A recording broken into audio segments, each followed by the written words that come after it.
Hi, ako po pala si Mark Esperanza, 17 years old, point guard of Batang Gilas.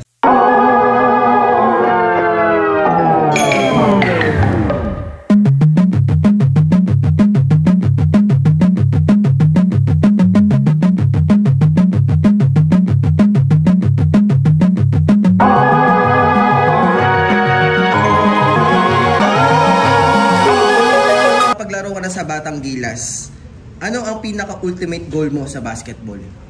Maging pro player and then makapaglaro sa ibang bansa. May iniidolo ka bang pro player dito sa Pilipinas?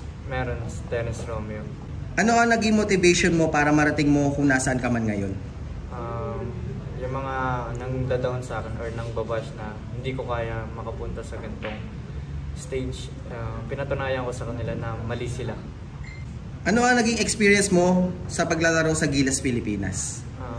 Sobrang laking kumpiyansa sa sarili and then kakaiba sa mga liga dito sa Pilipinas. Iba rin yung international. So, sobrang blessed po na nakapaglaro ako sa Batang Gilas. Idol, 5 years from now, saan mo nakikita ang sarili mo sa paglalaro ng basketball? Maging PBA player or makapaglaro sa ibang bansa. Kung pagbibigyan ka ng pagkakataon na makalaro sa PBA, anong team at bakit? San Miguel. Simula bata ako sila na una kong pinapanood sa PBA.